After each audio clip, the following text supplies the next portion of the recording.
depression, suicide, the three most common, are deadly. the silent killers among us. Just like smoking and vaping, It may feel kind of harmless right now. but its side effects are deadly if you don't get rid of it. But what is the root cause of it all? How do we recognize each illness? How do we overcome according to what God says in the Bible? You see, peer pressure is like expectations and temptations. For us young ones, we face peer pressure every single day. When we're at home, parents expect us to be obedient, even when they're wrong. My mum, for example, whenever she's mad, she'll ask me a question, but I don't answer just in case she thinks I'm talking back to her. But if I do answer, she'll look at me and go, "Why are you being cheeky to me for? Don't give me the attitude and don't talk back to me." Most of the times, they expect us to do things without showing us how to do it. Go cook dinner the way I cook dinner, but I don't even know how to cook. Go clean the house the way I clean, but you're always on your phone. If we don't meet those expectations, we fail. And when we fail, we get into trouble.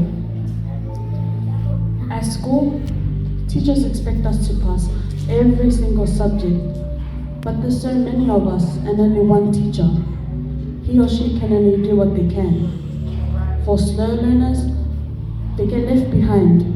Again, expectations are not met, therefore we fail. Then, there's peer pressure among friends.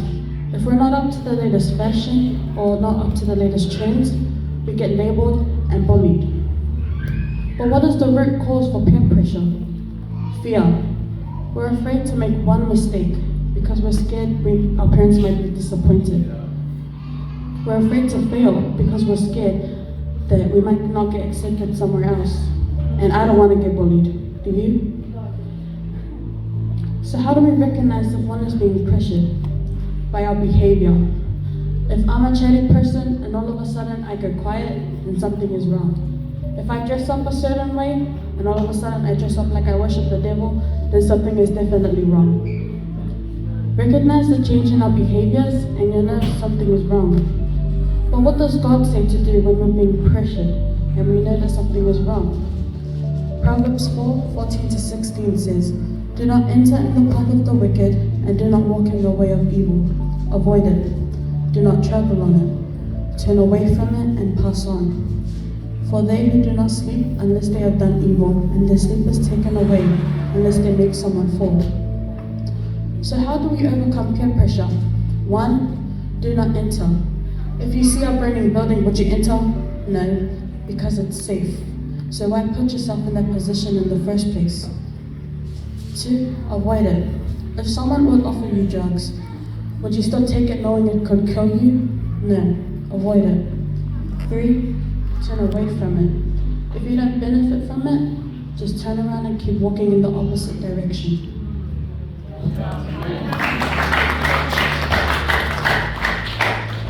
No one really thinks how easy it could be to fall into this deep hole of depression that is filled when you're overwhelmed full of pressure from anyone and everyone, and when a situation doesn't go how you want it to go. Depression is this problem that really holds many of you sitting here today back. This thing, depression, can be felt when our feelings become intense.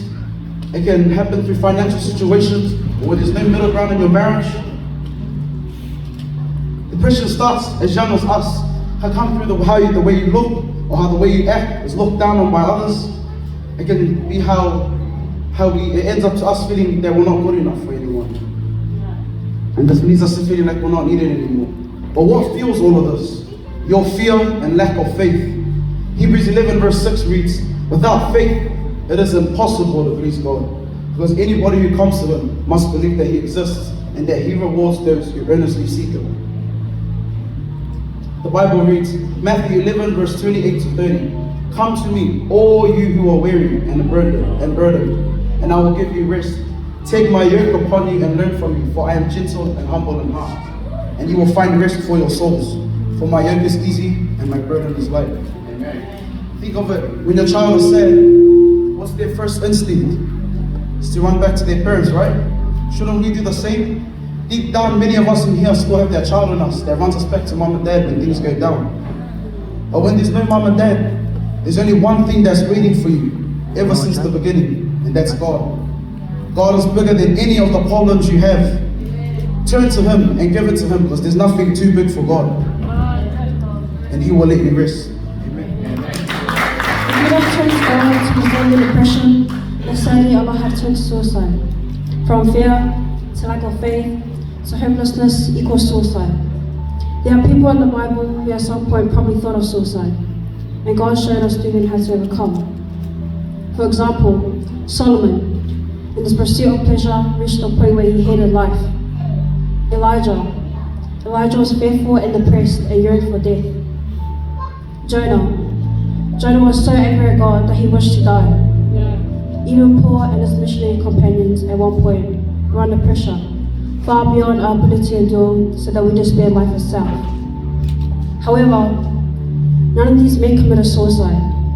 Solomon learned to fear God and keep His commandments, for this is a duty for mankind. Elijah was comforted by an angel, was allowed to rest, and given a new commission. Jonah received admonition and rebuke from God. Paul learned that although the pressure he faced was far beyond his ability to endure, the Lord can bear all things. This happened that we might not rely on ourselves, but on God, who raises the dead. Trust God. Lean not on your own understanding. To God be the glory. Amen.